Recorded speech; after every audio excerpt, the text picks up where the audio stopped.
A partir de los autores Coscione, Chang, Roderick, Pogge, Sen, Hudson, Stiglitz, Chossudovsky y Salama, logramos descubrir y crear esta imagen ilustrativa para la realización de nuestro debate. Hola equipo, ¿cómo están? El día de hoy estamos aquí reunidos para hacer el debate de negocios internacionales. Pues yo creo que para empezar la dinámica, comencemos como presentándonos y ya explicamos cómo es la metodología. Perfecto, mi nombre es Alejandro Vázquez. Mi nombre es Sebastián Ruiz. Mi nombre es Camilo Pinzón. Manuel Ortega. Juan Francisco Peralta. Bueno, la dinámica de este debate es como que tenemos una premisa principal que la va a leer mi compañera y después pasaremos a coger cada una de las preguntas de orden aleatorio y pues vamos a hablar como todos cerca de 2 minutos, 3 minutos para poder responder a esta pregunta. Y pues sí, será como un debate en el que cada quien diga lo que piensa, lo que pues opina con respecto a cada pregunta. Entonces, pues para empezar, si quieren que mi compañera lea la premisa principal para dar inicio. Ok, entonces, los negocios internacionales entre organizaciones variadas, concebidos de manera adecuada, pueden constituir un método de herramienta altamente efectiva para ayudar a superar la pobreza, que afecta a las distintas sociedades, especialmente a las que están en desarrollo, mediante el aprovechamiento de algunos de los beneficios de la globalización económica. Para ello, sin embargo, se necesita que los distintos actores involucrados reconsideren sus intereses, posiciones e interacciones. Vale, entonces si quieren para empezar, pues como la primera pregunta y empezamos el debate. ¿Quién quiere empezar a cogerla? Hagámoslo como así para que sea más diferente. Entonces empieza a coger uno. Perfecto. Bueno, la primera pregunta dice, ¿qué condiciones deben cumplir los negocios internacionales para ser concebidos de manera adecuada? Bueno, si quieren comienzo yo de primeras. Perfecto. Voy a dar primero una breve introducción acerca de que los negocios internacionales no son neutrales. Entonces, iniciando esto, para abordar un poco la pregunta, iniciamos que cuando hablamos de negocios internacionales adecuadamente concebidos es clave tener en cuenta lo siguiente, y el primer punto principal es que los negocios internacionales no son neutros y no existen en el vacío, digámoslo así, y se insertan en unas relaciones de poder que son bastante marcadas y en normas globales que se crean principalmente para estos países que son poderosos, y lo cual hace que los efectos sean muy distintos dependiendo de según dónde y cómo se implementa. Entonces, por esto no se trata de decir que si los negocios internacionales son buenos, son malos, sino que se trata de entender bajo qué criterios pueden realmente servir para superar, digámoslo así, la pobreza. Entonces, a partir de todas las lecturas que abordé previamente a la investigación, les quiero proponer 3 puntos indispensables, que es básicamente el primero, que es el respeto a la soberanía económica. El segundo, les propongo una redistribución de beneficios, y el tercero, finalmente, es el funcionamiento correcto con las reglas globales justas. Ok, ¿alguien quiere responder a esto? Bueno, ya que lo toca un poco el tema de la soberanía, yo quiero decir desde los autores que leí, que son Roderick y Pogge, voy a decir que sin soberanía democrática no hay desarrollo sostenible.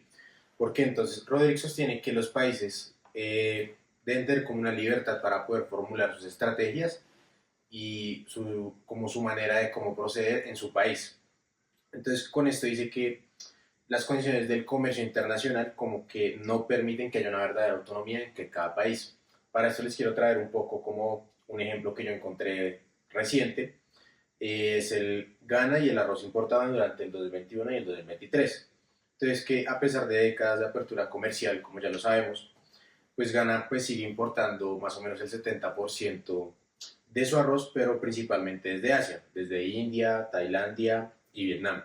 Entonces, ¿qué quiere decir con esto? Pues que Ghana en el 2023 sigue sin poder proteger como su producto, que es el arroz, gracias a que pues de cierta manera como no puede tener como una autosuficiencia alimentaria en su mismo país. Y ahora viéndolo un poco desde el otro autor que es Pogge, puedo decir que digamos él genera como un conflicto entre la justicia estructural versus la beneficencia.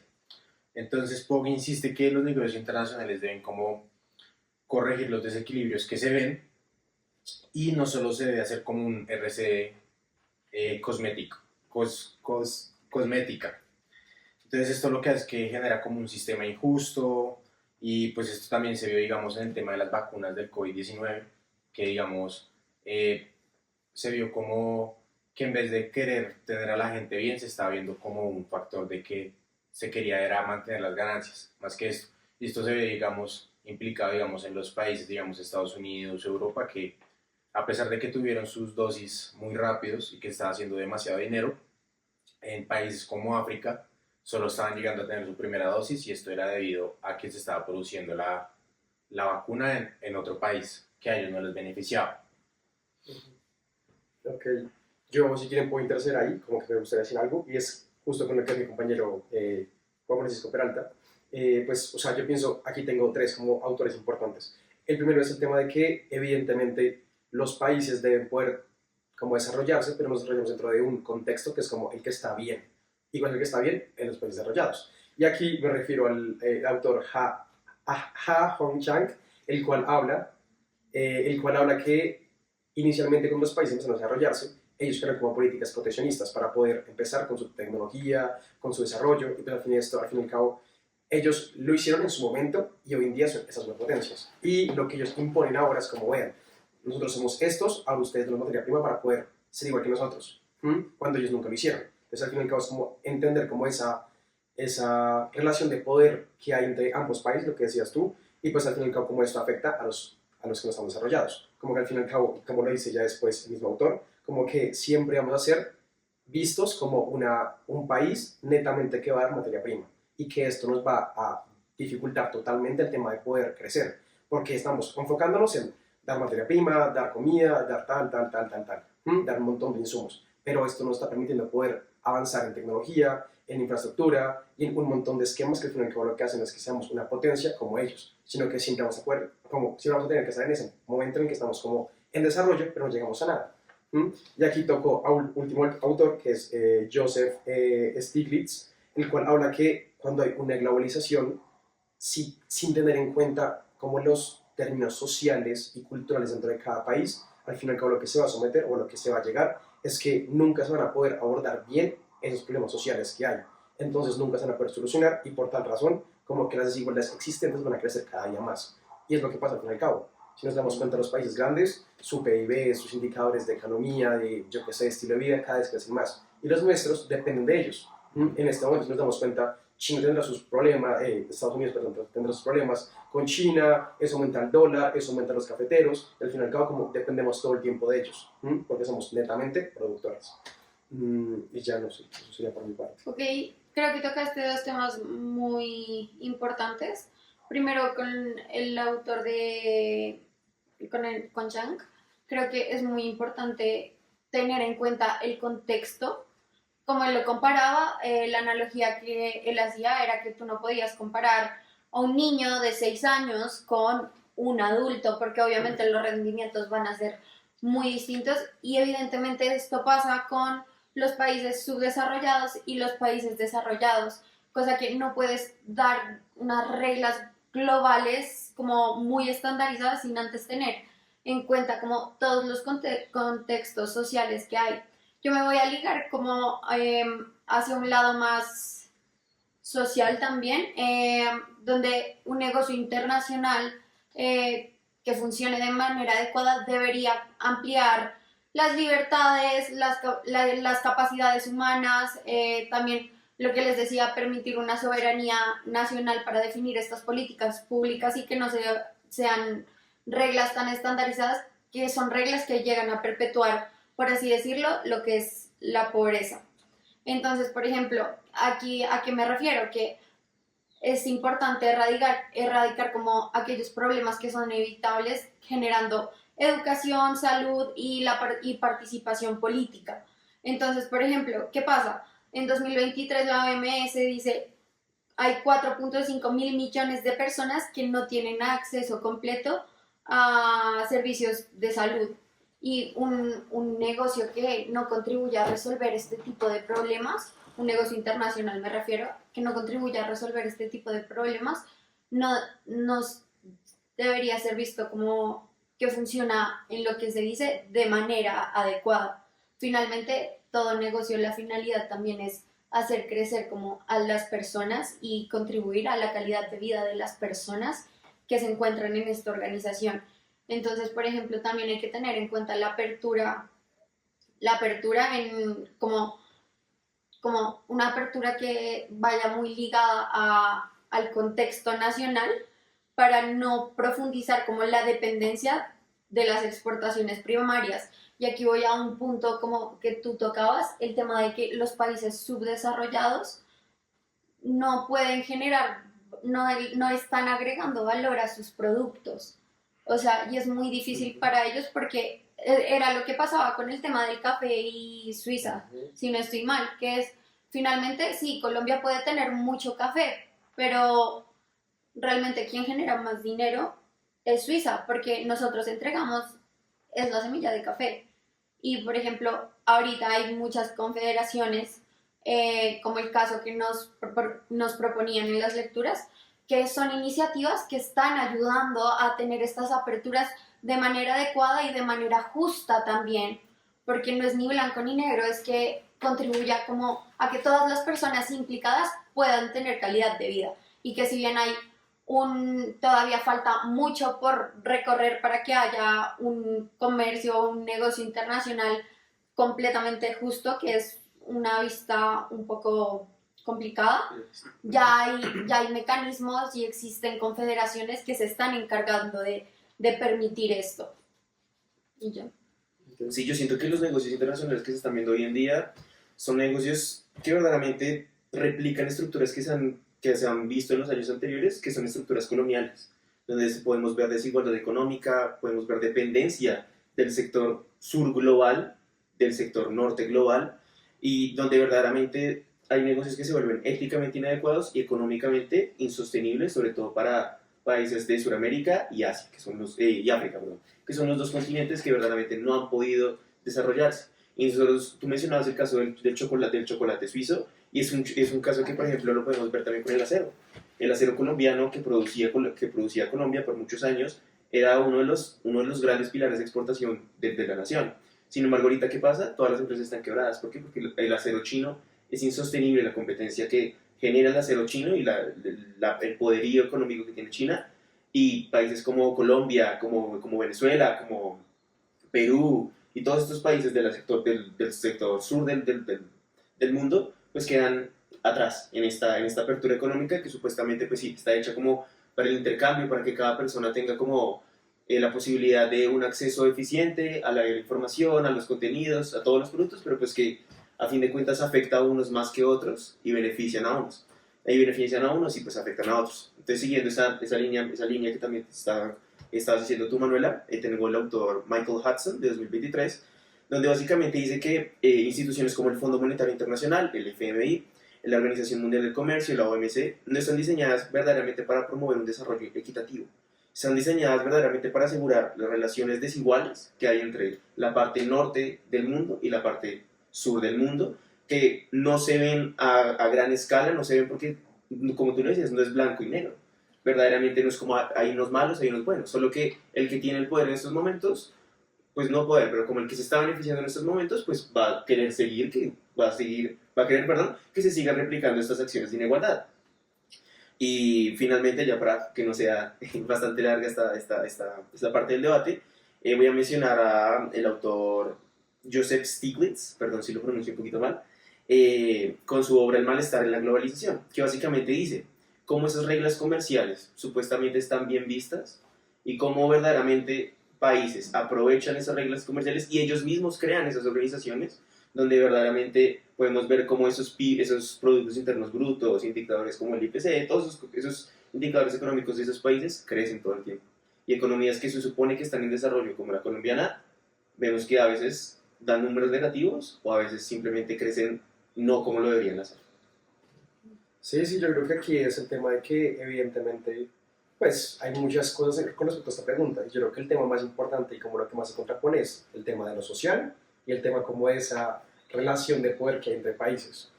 Y pues que al fin y al cabo nunca puede haber, y es lo que tú dices al inicio, como que nunca hay como una equidad entre la soberanía, que es lo que es el Estado, entre la propia como democracia, que es como nosotros como podemos decir, como un agricultor puede decir, no, es que yo no vendo a tal precio, yo no quiero vender de tal forma, sino que al fin y al cabo el Estado le dice, no, usted tiene que vender café porque es la única forma que yo lo apoyo.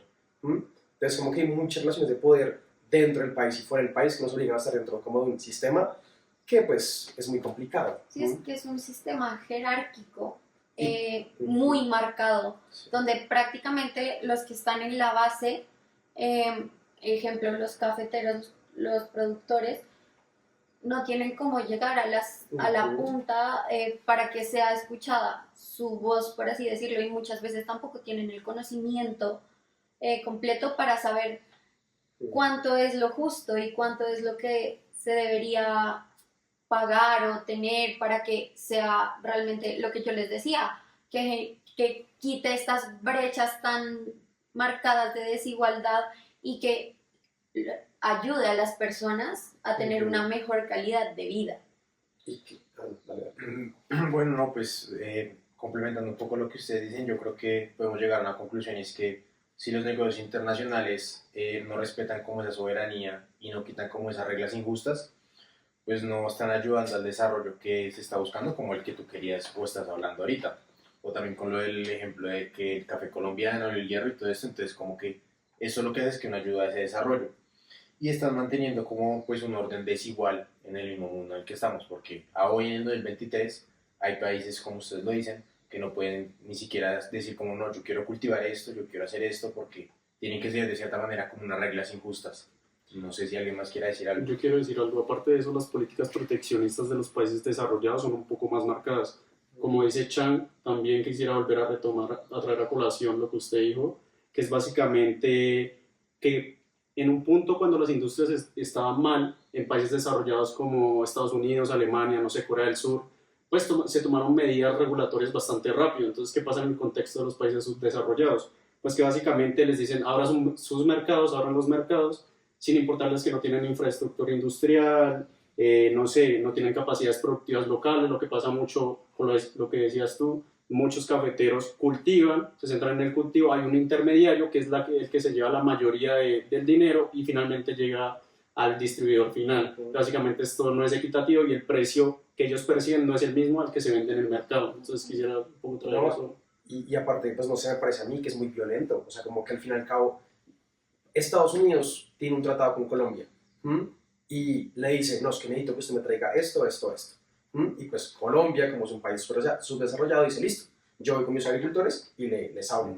Entonces voy a Cauca, una región con mucha violencia, y les digo, oiga, para que dejen de cultivar, pues tener marihuana, cocaína, un montón de drogas, les voy a dar incentivos para que cultiven café, digamos, bueno, X cualquier tipo de cosa. Y pues la persona que está allá y que no quiere cultivar café, sino otro tipo de alimento, porque no a la rentabilidad o el piso o mil cosas no son favorables, al fin y al cabo es muy violento con esa persona.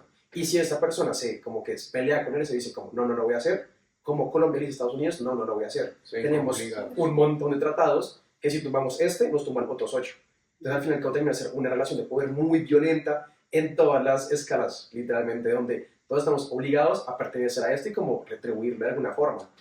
Y como que siento que no nos deja salir de esto y que estamos todo el tiempo en ese como ciclo muy complicado. Pues es que justo por eso, por ejemplo, el Banco Mundial dice que el 60% de la pobreza mundial está concentrada en países exportadores de bienes primarios, que somos nosotros. Entonces, ¿qué es lo que pasa? Que finalmente es muy agresivo y no termina siendo como lo que les contaba, algo que genere valor para nuestro país. Porque cuando exportas materia prima, sencillamente estás exportando el primer paso, exacto.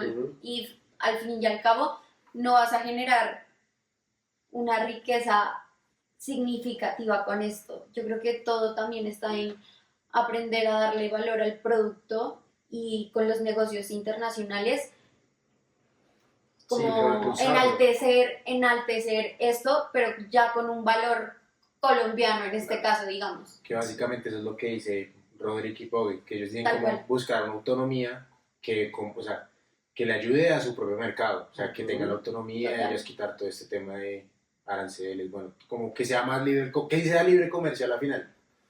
Sí, pero es que la situación actual de Colombia, o sea, cuando hablamos de dependencia, hablamos de una dependencia total. O sea, porque es que uno dice, listo, hay que tomar medidas, por ejemplo, proteccionistas, ¿cierto? Que es como uno dice, verdaderamente, la globalización nos está afectando, estamos dejando de producir lo que está diciendo ahorita de acero, por ejemplo, el chocolate, todos esos productos los dejamos, bueno, los que hacen café, ¿verdad? Los dejamos de exportar, ¿cierto? Y nos concentramos en la industria local.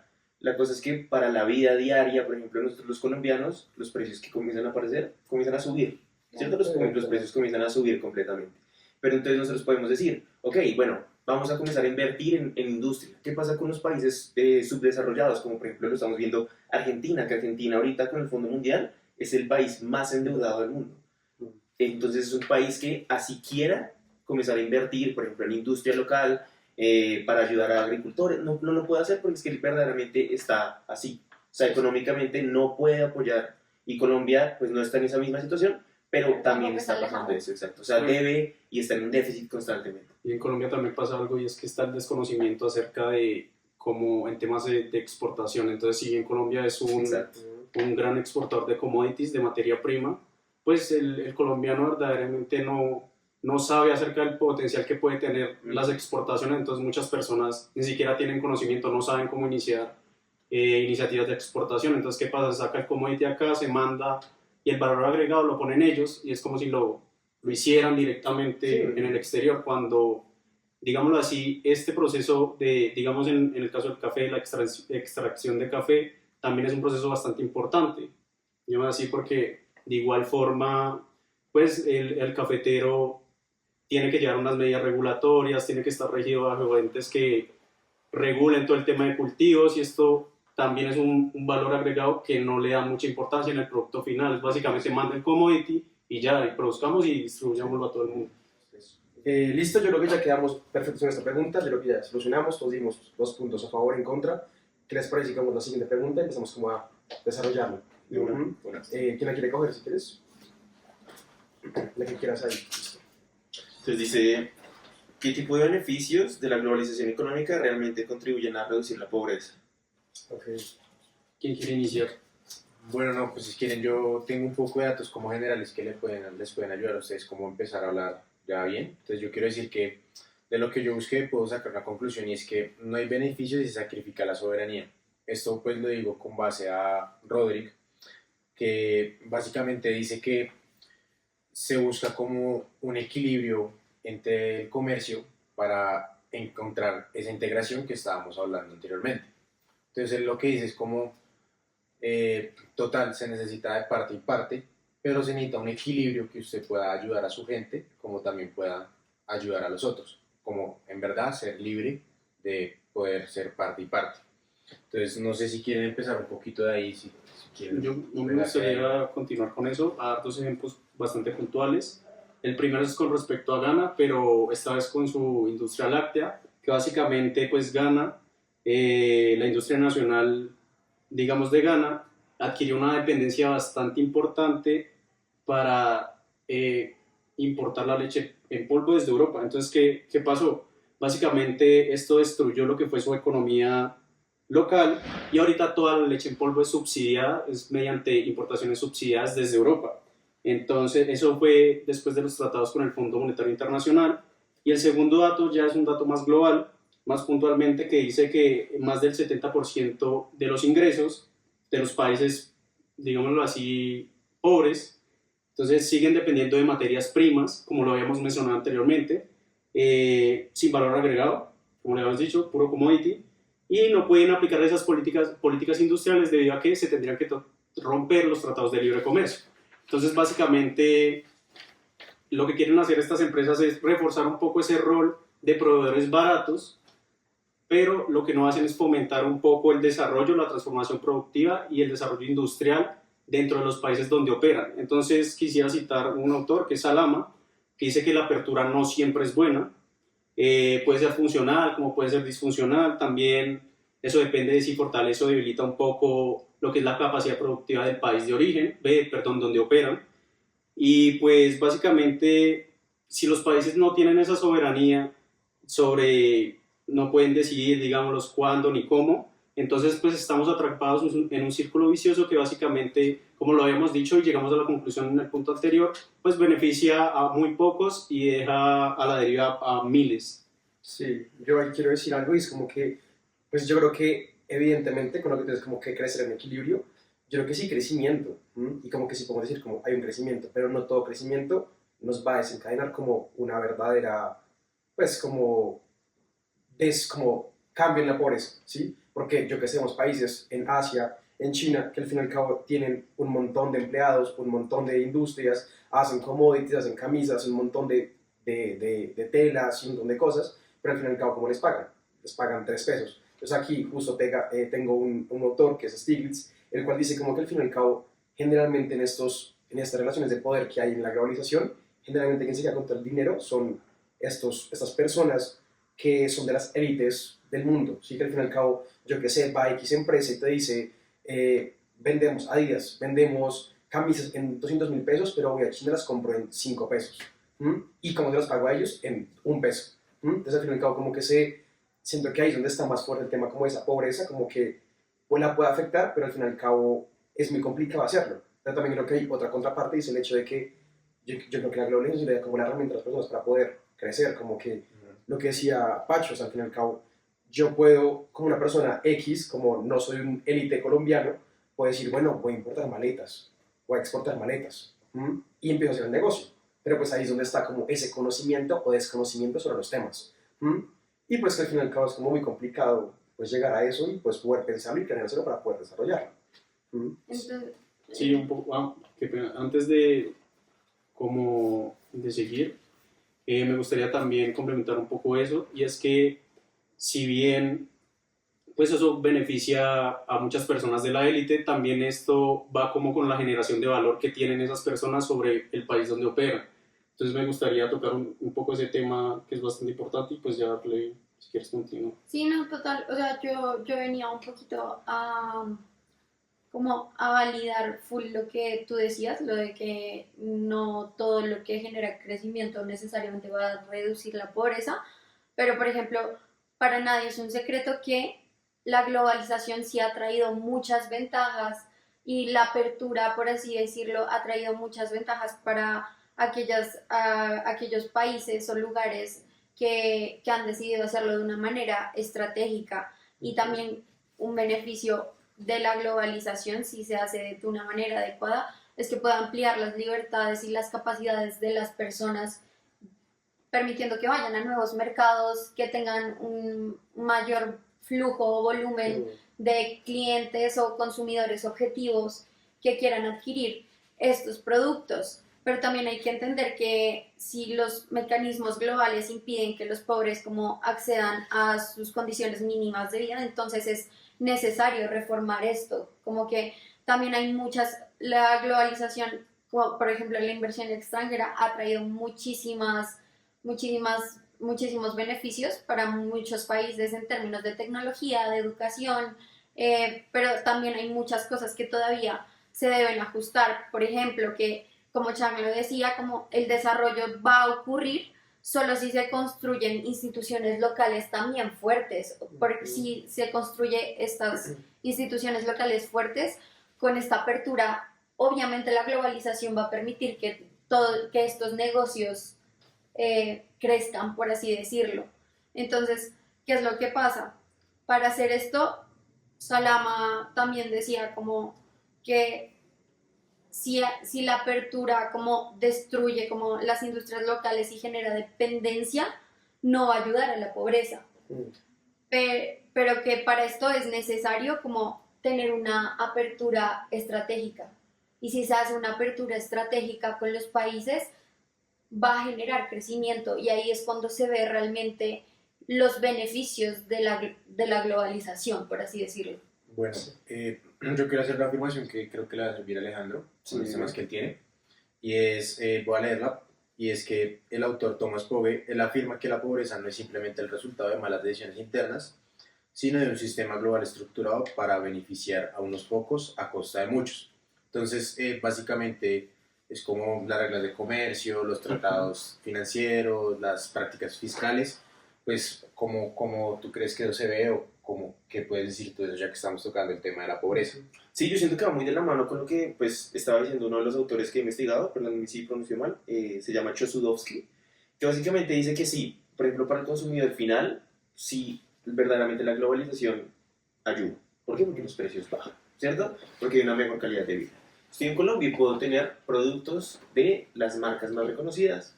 Ayuda, verdaderamente ayuda. Entonces, en acceso a mercados, tecnología, flujos de inversión, como tú lo decías, con un empresario colombiano, verdaderamente el cliente es el mundo. Yo puedo verdaderamente venderla a todo el mundo. Ya, pues lo que viene siendo intercambio, precios, todo, pues es lo que verdaderamente nos puede truncar este proceso. Entonces, como lo estaba diciendo, de hecho, Sudovsky, básicamente, estas ventajas que nos trae la globalización, esa apertura de negocios internacionales, nos está dando ventajas, sí, pero para el sector productivo del país, no.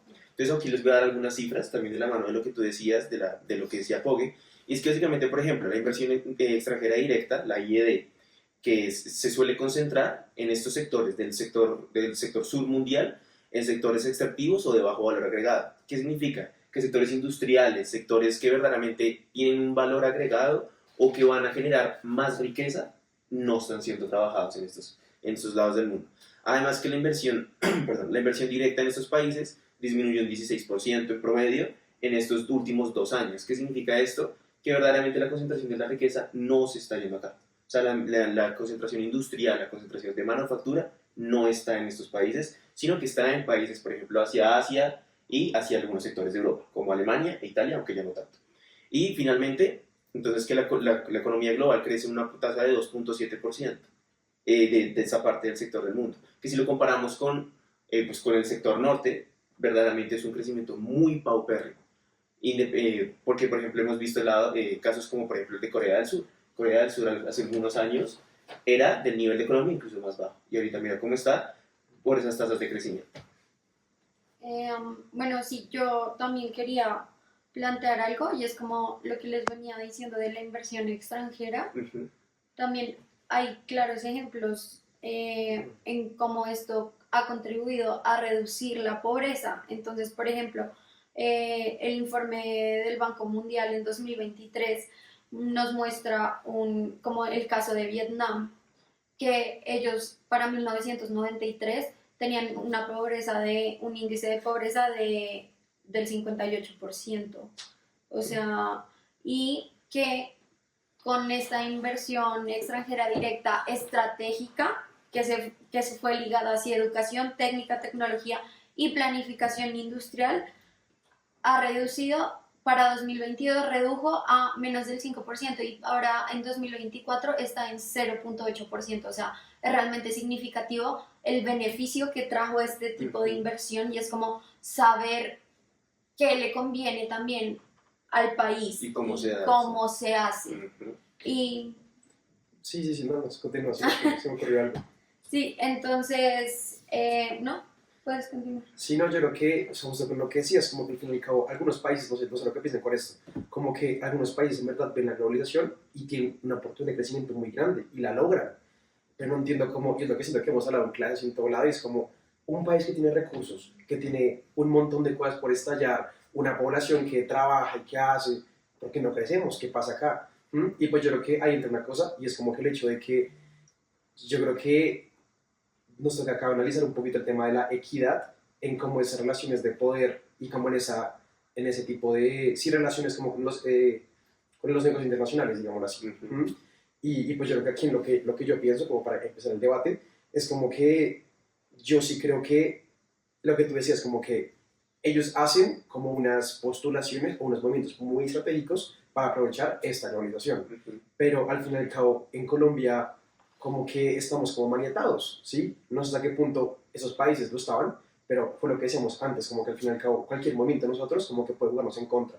Y como que al fin y al cabo, como pensamiento de libre comercio, al fin y al cabo siempre está sujeto a lo que el día de mañana tenemos relaciones con Estados Unidos y estamos jodidos. Pero también hay que tener en cuenta algo, o sea, no es solo que el tema de que estemos maniatados, es que la mayoría de empresarios, justo lo que vimos en clase, la mayoría de empresarios colombianos ni siquiera se ha metido en el tema de investigar si esto es posible, si quiere exportar o no. O sea, es muy difícil, como si bien tenemos toda la riqueza y mucho por explotar, si el empresariado no está interesado en investigar y, por ejemplo, nosotros como administradores que ya tenemos un poquito más de bagaje con esta clase, por ejemplo, pero si el empresariado actual no se toma el tiempo de ver si esto es posible, evidentemente así hayan los tratados y todo, pues no va a generar un crecimiento porque el empresariado colombiano no está aprovechando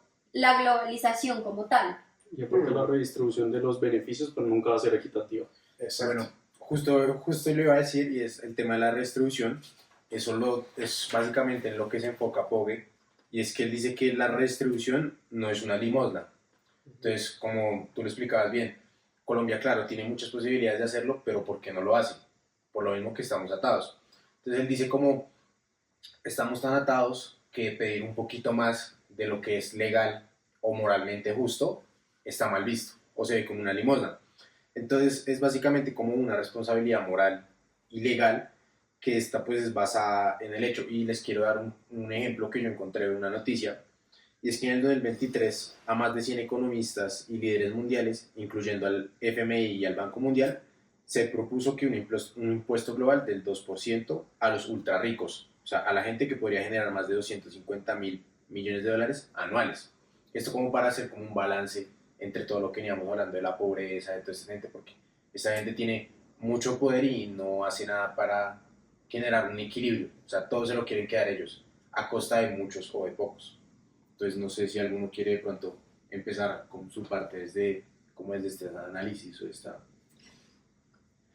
Yo creo que al fin y al cabo es complicado, o sea, como que lo que tú decías, como que es lo que algunos pocos, es como que al fin y al cabo siempre que termina pagando todo es el consumidor. ¿A qué me refiero con esto? Recientemente vi una noticia que decían que por los aranceles de Estados Unidos, ahora los iPhones van a llegar en 10 millones de pesos. ¿Y por qué? Porque todos como plan de blockchain está en China, Estados Unidos que llevarlo todo a Estados Unidos, y pues obviamente ¿quién se come todos esos gastos? Los consumidores. Entonces como que al fin y al cabo siempre va a ser muy desigual, ¿sí? Siempre va a ser muy complicado todo ese tema, y aquí pues toca un tema de lo que es lo que dice Chang, y es como que al fin y al cabo debemos buscar como esa equidad dentro de el contexto de las personas, y como entender en verdad qué pasa en un país. Y pues ya resuelto con Colombia, al fin y al cabo sabemos que en Colombia, como decía Pacho, sí, yo puedo llevar y no, bueno, no sé cómo hacerlo, no sé cómo llevar mi producto hasta Estados Unidos, hasta en todo el mundo, pero antes de llegar a todo eso tengo que pensar que, yo qué sé, para llevarlo a una aventura, la violencia que hay, todo lo que hay, y al fin y al cabo como el Estado no colabora con esto en ocasiones, sí como que es muy exento a esto. Claro, tenemos un montón de TLCs, un montón de tratados con otros países para poder hacer las cosas bien, pero al fin y al cabo, ¿quién es consciente de esto y quién aprovecha? Las multinacionales. Y al fin y al cabo, pues como que los pequeños productores quedamos siendo eso, solo productores que le estamos dando materia prima y un montón de insumos a estos grandes empresarios para que ellos tengan ese agregado. Entonces, pues no sé, es muy complicado, o sea, es demasiado complicado. Yo quiero decir algo pues, con relación a la equidad, y es que el deber ser de los negocios internacionales, o sea, lo que debería ser lo ideal, es que la redistribución digamos que esa redistribución tiene que ser equitativa. Entonces, porque ciertamente si la riqueza solo se centra en unos pocos o en manos del inversor o de las empresas que son transnacionales, entonces digamos que esto no ayuda a la pobreza, sino que la afianza, o sea, directamente la consolida.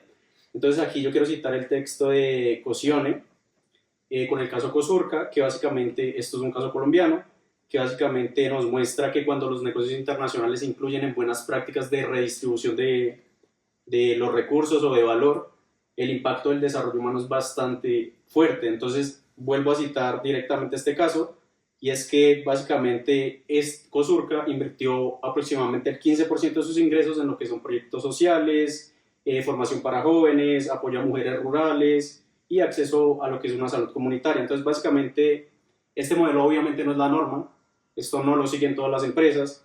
Entonces muchas empresas multinacionales lo que hacen es extraer valor o extraer los recursos sin dejar beneficios. O sea, básicamente en esos territorios donde operan, extraen, se enriquecen y no generan nada de valor. Entonces sigo con este dato que es de la Tax Report, que solo el 4% de las ganancias de estas multinacionales se tributan en los países donde operan. O sea, básicamente todos estos beneficios, estos tributos se van a paraísos fiscales, no se pagan donde se operan. Y pues me gustaría citar a Pogue, que pues un poco lo que decía Sebastián, que pues la pobreza es una consecuencia un poco de ese diseño, de ese sistema global. Entonces, que pues un poco protege a las empresas para que hagan esto mismo, ¿sí? Para que operen sin aportar ningún beneficio a los territorios donde están establecidas. Y pues esto que nos lleva, que esto es éticamente inaceptable, o sea, básicamente no se puede hacer porque no generamos valor, y aparte de eso pues nos beneficiamos a costa de otros. Entonces, quisiera citar otro dato, y es que en el 2020, desde el 2020, el 1% más rico ha capturado el 63% de lo que es la riqueza nueva que hay a nivel mundial, y otros 5.000 millones pues pierden poder adquisitivo. Entonces, digamos, ahí está claramente la relación entre se benefician unos pocos y quedan otros jodidos, digámoslo así. Entonces, digamos que el modelo no redistribuye equitativamente como debería ser, no se da el deber ser de los negocios internacionales, y esto no se puede considerar justo ni adecuado. Para mí, pues yo pienso que no es justo. Sí, algo muy ligado, perdóname que te interrumpo, muy ligado a lo que tú dices es, bueno, sí, o sea, ya sabemos que sí, unos van a ganar mucho más que otros y verdaderamente quién se queda ese dinero. Y aparte de quién se queda ese dinero, quería hablar un poquito de impuestos, porque es que, como lo decías tú, en paraísos fiscales, esos empresarios verdaderamente ganan 3, 4 veces más de lo que podrían ganar por no pagar impuestos o por hacer trucos fiscales para no pagar impuestos. Y que esto verdaderamente, ¿quién termina siendo afectado? Instituciones financieras y los países subdesarrollados. Entonces tengo algunos datos de, por ejemplo, o sea, en promedio anualmente 480.000 millones de dólares debido a abusos fiscales globales son perdidos. O sea, esa plata verdaderamente es injustamente ganada por esas personas, pues por esas personas ricas, y sencillamente esa plata no la ve ningún banco, no la ve ninguna institución financiera global, y pues es terrible. Y con 311.000 millones perdidos por evasión fiscal corporativa y 169 por evasión fiscal de individuos ya como tal adinerados. Entonces yo creo que es una urgencia de verdaderamente comenzar a implementar impuestos internacionales para frenar estas prácticas, porque verdaderamente sí, cada país tiene su constitución, cada país tiene su forma de cobrar impuestos y de generar riqueza, pero internacionalmente no hay verdaderamente una norma, y sí, la ONU y las organizaciones globales supuestamente lo hacen, pero verdaderamente cada empresa, sobre todo en países desarrollados, puede hacer verdaderamente lo que quiere. Sí, o sea, directamente está el proteccionismo hacia las empresas grandes. Sí, entonces, no sé, se dan todos estos tributos a paraísos fiscales, dicen que dentro de lo legal pues está mal, pero a ellos tampoco les conviene, igual que estos que aportan, que son grandes contribuyentes, se vayan. Exacto. Y es que justamente hay que ver como la equidad y la redistribución, no como consecuencias automáticas de los negocios internacionales, sino como condiciones necesarias para que estos negocios se transformen en herramientas de desarrollo humano para todas las personas que están implicadas en esta cadena, por así decirlo. Yo quiero complementar un poco lo que decía Francisco del tema de las asimetrías. O sea, con el tema de los países más ricos viven como en su riqueza, mientras que hay pobreza extrema en otros, y esto demuestra como el fallo estructural que hay como en todo este lazo de los negocios internacionales. Entonces, por ejemplo, mira, hay 1.100 millones de personas que viven en pobreza multidimensional. Más del 50% de estas personas no pueden acceder a educación o a salud adecuada ni influir en decisiones que afecten sus vidas. Entonces siento que aquí hay un requisito como a partir de los negocios internacionales de reestructurar cómo está funcionando, pero esto tiene muchas implicaciones que genuinamente a los empresarios no les conviene, porque obviamente ellos también van a buscar su beneficio y su utilidad, y por eso estas pocas personas o las élites pues están también, porque puede que no sea justo, pero es así como ha funcionado el negocio. Entonces hay que tratar de buscar un balance entre, oiga, demos calidad de vida y démosle a los productores, a las materias primas el valor también que se merecen, sin tampoco que esto represente una amenaza completa para el empresariado, por así decirlo. Bueno, yo solo tengo una noticia que acabo de encontrar, que la estaba buscando ahorita, y es un poquito para sustentar lo que tú estabas explicando, y es que en 2022, 5 de las empresas de energía más grandes del mundo, que son Exxon, Shell, BP, Chevron y Total, reportaron ganancias de más de 200.000 millones de dólares. ¿A qué vengo con esto? Que con solo el 0,4 de ganancias de esas 5 empresas habría sido suficiente para financiar completamente el plan de emergencia alimentaria de la ONU para el Cuerno de África en 2023. Entonces, ¿cómo es posible que esta gente se esté quedando con todo el dinero y no sea capaz de solo sacar el 0,4 de sus ganancias para poder ayudar a África con toda su necesidad alimentaria? Entonces, es como ese desequilibrio que se ve claramente como tú lo estabas explicando. Sí, yo creo que ahí es el tema de que, o sea, no sé, lo que decía Manu exactamente, como que hemos crecido con el tema de que las empresas hacen su capital y, o sea, al fin y al cabo, la mayoría de negocios son transversales, o sea, como que empezamos por un punto, pasamos por un montón de fases y llega todo a venderse y genera capital, pero como que no tenemos en cuenta la importancia de todos los negocios en la parte de abajo de ese negocio transversal. Y yo creo que hay muchas empresas que ven lo que ustedes dicen y lo aplican, dicen, vean, aplicamos, y justo aquí voy con un dato que es de Chang, en el que él dice que la redistribución y la equidad entre los negocios que lleva a lo que es el desarrollo sostenible es algo muy bueno. Por ejemplo, habla aquí en un caso de lo que es el Corea del Sur, donde entre 1960 y 1990 aumentaron más o menos el 6% anualmente el PIB debido a cómo implementar como desarrollo sostenible dentro de las empresas. Entonces, como ese pensamiento que se tienen los empresarios y como todas las personas de hacer negocio. Mucha gente dice como no, y es lo que decíamos en muchos de los trabajos que hemos hecho.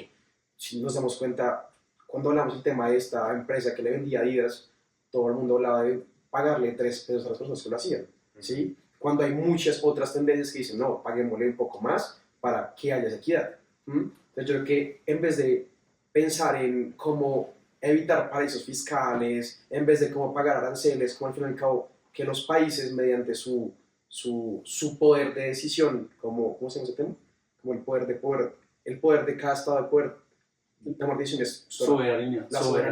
que la soberanía vaya más por el lado de no joder a las empresas, sino al fin y al cabo establecer unas normas claras de cómo poder trabajar en un país en cuanto al recurso humano. Como vea, paguémosle algo que sea justo a las personas. Vayamos a enviar los estados financieros de las empresas a ver qué tanto están sacando a costa de nosotros. Y al fin y al cabo crear como lo hicieron los países pasados, o sea, los países en el pasado, superando de Estados Unidos, Alemania, crear un proteccionismo de nuestra economía. Porque al fin y al cabo lo que vamos a hacer es simplemente estar un montón de tiempo vendiendo nuestro producto a 3 pesos. Me gustaría finalizar con algo. Bueno, no sé si antes alguien quiere de pronto aportar. No. ¿Cómo? ¿Sí? ¿Quieres? Sí, no. O sea, ¿vas a cerrar la pregunta? Ok. Si quieres, habla y yo cierro. Dale. Entonces, yo creo que aquí también, como para ir concluyendo, todos tenemos claro que el problema no es que los negocios internacionales no generen riqueza, obviamente la generan, sino que el sistema actual está permitiendo como que esa riqueza se concentre. Entonces es necesario también crear una ética redistributiva para reducir esta pobreza, porque siento que el tema es que hay como full pañitos tibios de que se administra, pero no se termina dando una solución justamente por todo lo que hemos venido hablando. El desafío entonces es transformar estos negocios internacionales en instrumentos también con una justicia real y que no sea solo el disfraz de sí estamos generando riqueza, pero ¿a costa de qué? Exacto. Yo quiero decir antes de que acabes, me parece muy complicado. O sea, al fin y al cabo, yo como empresa Adidas, digamos, yo soy Adidas, tú eres Colombia, digamos. Yo voy a invertirle a Colombia para que me hagan mis camisas y todo el proceso como de producción. Y Colombia me dice, no, es que aquí tenemos este tratado, esta forma de mecanismo en el que toca pagarle X% a las personas. Pues yo a Adidas, ¿lo que voy a hacer? Pues no voy a meter mi capital dentro de Colombia, que tiene un montón de aranceles, un montón de compromisos como financieros y que me va al fin y al cabo complicar mi economía. Entonces ahí lo que estaríamos generando es como que pues haya menos distribución de la plata a nosotros y que vaya a China, que sí lo vende barato. Bueno, siento que básicamente es lo que dice Pogue, que básicamente es el resultado de una arquitectura global injusta. Entonces, es muy difícil solucionarlo y es lo que siempre se ha visto. No, y aparte de eso hay un tema importante ahí en temas de industria, y es que básicamente los países subdesarrollados, ¿qué pasa? Pues yo puedo, como Adidas, como el mismo ejemplo, traer a que me produzcan a Colombia, pero si no está la infraestructura, digámoslo así, industria, no están completamente, entonces tampoco es rentable para tampoco es rentable. Además de que sería un proceso muy largo de adaptación del país para poder procesar la cantidad necesaria para Adidas en este caso. Y volvemos, perdóname, Dale. y volvemos a todo lo que hemos hablado. O sea, al fin y al cabo, estamos creando camisas, yo qué sé, hacemos un montón de procesos, pero no estamos creciendo. Entonces no podemos llegar a la siguiente fase de ese proceso transversal. Nos quedamos siempre con esa poca ganancia. Entonces es como que al fin y al cabo, más que decir no distribuye mejor el capital, no, mejor con lo que estamos recibiendo, pues intentemos crecer, intentemos ver qué se puede hacer. Quitar Y pues, esa injusticia. exacto, estudiando qué pasa en Colombia y cómo se puede aplicar a Colombia. ¿Mm? Sí, y es que es como lo que hablábamos de, la idea es llegar a un balance y eso es lo que realmente yo digo, hay que buscar en términos de justicia. No estamos diciendo de oiga, sacrifique todo o deje de invertir en Colombia, sino encontrar un balance que le sirva tanto a las empresas como a las personas. Como siento que ese es un punto muy importante. Sí, Y yo me gustaría finalizar pues con Pogue, que básicamente él dice que si el orden económico internacional permite que millones vivan dentro de esa miseria que puede ser evitable, pues obviamente esto que nos dice que el sistema no es ético básicamente. Entonces esta miseria, como todos dijimos como conclusión final, la miseria se puede evitar de cierta forma con todo lo que dijimos, con prácticas éticas, con la redistribución del valor agregado en los lugares donde se instalan las empresas. Entonces básicamente es eso, toda esa miseria puede ser evitable mediante todo lo que hablamos. Siendo éticos y morales. Ujú. Total. En la empresa. Y el deber ser pues de lo que es el negocio, los negocios internacionales. El tema es que eso es muy complicado, como que en la teoría suena muy Ujú. lindo, pero en el día a día, como si bien hay Por temas muchas de empresas... finanzas o dinero no es... Exacto. Y aquí yo creo que el tema principal es el capitalismo. Ujú. O sea, al fin y al cabo estamos todos ceñidos en que tenemos que o sea, crear por precio poquito, vender por precio alto, ganancias, y después yo con eso empiezo a consumir. Y al que fin y al eso no cabo, importa. exacto, y no es pensar en las personas, no es pensar en el estilo de vida, no es pensar en el crecimiento, y pues que al fin y al cabo Colombia no se puede como levantar por el solo, necesitamos de países gigantes que nos ayuden con TLCs, con tratados, y que evidentemente ellos no quieren ser justos con nosotros, y que el momento en el que tengamos alguna enemistad, como el tema lo de los colombianos que trajeron de forma como fea, que Petro dijo no, pues listo, aranceles. Entonces como que al final todos estamos dependiendo de esos países y siempre estamos ceñidos a lo que ellos quieran hacer, no quieran hacer, y pues nos complicamos todos los días con este tema. Yo creo que todo está claro. Está perfecto. Listo, entonces yo creo que con base en lo que ustedes han estado diciendo, podemos ya finalizar con el debate. Entonces pues voy a decir básicamente que pues sí, el sistema global actual permite que países desarrollados, específicamente Estados Unidos, capten el ahorro mundial mediante la pues, deuda denominada en dólares.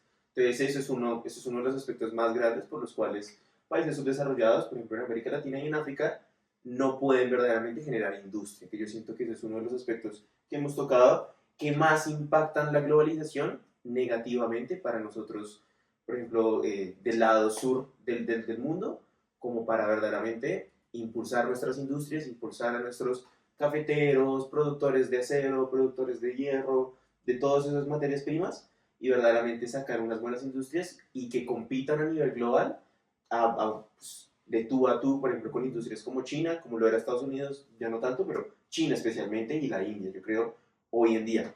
Entonces, verdaderamente, pues yo querría comenzar esta conclusión diciendo que el comercio internacional debería beneficiar a los más pobres, verdaderamente reconsiderando entonces las reglas del sistema, reglas, por ejemplo, con la deuda, sino la redistribución de la riqueza, y dando lugar verdaderamente a los países para invertir en salud, invertir en riqueza, y no quedarnos solo en pagar deuda, por ejemplo, o verdaderamente ser los productores de solo esta línea transversal de producción de las materias, sino verdaderamente dando un poquito más de producto agregado en lo que viene siendo pues, la globalización, y verdaderamente quedarnos con esos buenos aspectos que tiene la globalización, porque verdaderamente sí, la globalización nos da mucha riqueza a todos, pero ¿cómo hacerlo? Entonces, yo siento que para cerrar podríamos decir que la globalización es positiva, los negocios internacionales son positivas, las relaciones, o sea, hoy en día se vive mucho mejor, incluso en Colombia, que como vivía el más rico del mundo hace unos 20 años, siento yo. Entonces, la globalización verdaderamente nos ha dado una mayor calidad de vida a todo el mundo, obviamente con desigualdades, obviamente con muchísimos aspectos por mejorar, pero pues, demasiados, Sin embargo, yo siento que es algo que, si es bien dirigido, sobre todo para esos países subdesarrollados, puede ayudar a mitigar problemas como la pobreza y como factores sociales, que verdaderamente yo siento que es pues, el objetivo mundial y para dónde estamos yendo, ¿no? Como mundo, como país y pues cada uno como proyecto de vida y empresarial. Bueno, no, pues yo también como conclusión lo que puedo decir con base a los dos autores que yo les hice enfoque, que fue Pogue y Roderick, puedo decir que básicamente desde Pogue pues se necesita, o sea, claramente hay una desigualdad que es con base a la misma arquitectura global que tenemos hoy en día y que cambiarla pues es muy difícil, que obviamente sería lo ideal, que es lo que se busca y esto, pero a la final para el empresario grande, como lo veníamos hablando, como para el que consume y como para el que trabaja, pues es muy difícil tener a todos contentos. Y eso es algo que se ve no solo en los negocios internacionales, sino hasta en la política y demás cosas. Tener a todos contentos es muy difícil.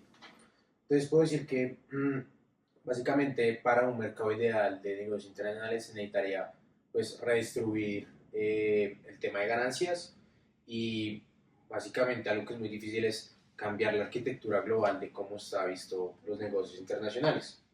Sí, no, yo justo también con eso, como que yo, pues también amo inclusión, pues con otros autores, Chang y Stiglitz, es el tema de que, pues, ser conscientes del contexto. Sí, si hablamos de Colombia, es ser conscientes que estamos en una economía en la que no tenemos la infraestructura, el conocimiento, la fuerza laboral, como con esa potencia para poder competirle a los grandotes. Entonces yo creo que es como lo que tú decías, como crear al fin y al cabo unos planes de desarrollo estratégicos centrados en algunos tipos de economías. Sabemos que Colombia es potencia en exportaciones de muchos productos de primera mano, ¿sí?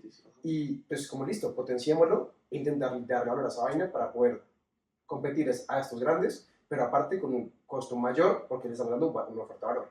¿Mm? Y pues nada, o sea, yo sí creo que pues ser conscientes de esto para poder hacer unos planes, o sea, como ser conscientes del contexto en verdad y no compararnos, sí, lo que tú decías al inicio, no podemos comparar con grandes y sacar las mismas políticas, sino crear políticas enfatizadas en cada sector político, en cada sector económico, perdón, de Colombia, y pues hacerlo de forma como justa. Y pues obviamente a sabiendas de que así lo hagamos de esa forma, pues estamos dependiendo de países grandes, ¿sí? De empresas que están dentro de Colombia, que al fin y al cabo, aunque Colombia diga, vamos a hacer esto, pues hay empresas que dicen, no, pues si ustedes lo hacen así, yo me voy.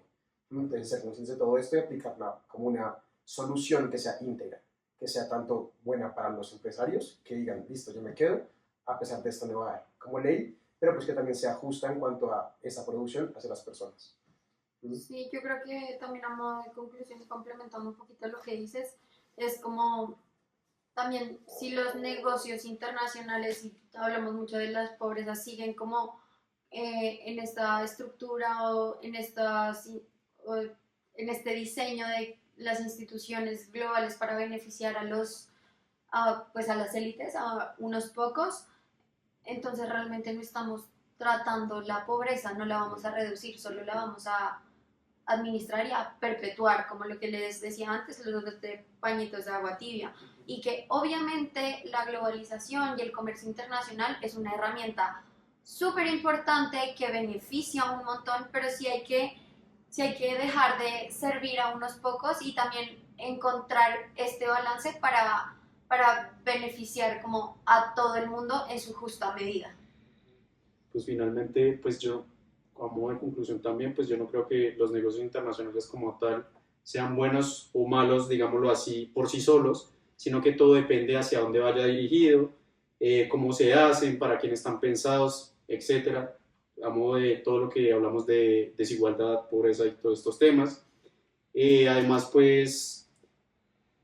en ese contexto de los negocios, pues si respeta todo lo que son las decisiones de soberanía del país, invierte en la gente, digamos que deja ese valor agregado dentro de los países donde operan, creo que el sistema puede funcionar bien.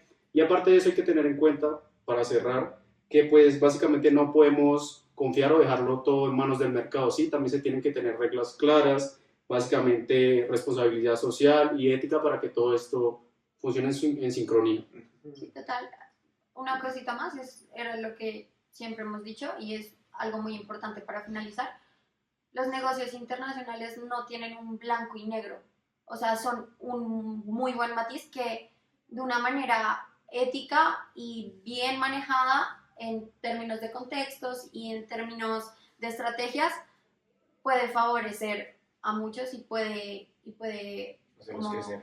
hacerlos crecer. Y aparte de eso, no se trata de hacer solo negocios y hay que tener en cuenta también que todas estas decisiones que se tienen pueden tener impacto a millones de personas, como ya lo mencioné. Si no, yo creo que ya logramos como hablar de todo el tema, como llegar a una conclusión basada en muchos argumentos de muchos autores, y pues yo creo que fue un debate muy enriquecedor para todos, les Muchas agradezco. Y gracias. pues tuvimos temáticas muy interesantes como el tema de esa pelea entre lo social y lo económico, De la ética y la moral. entre la ética y la moral, exacto, entre países como sujetos a países muy grandes, un montón de temáticas muy interesantes, y pues nada, gracias a todos y ya.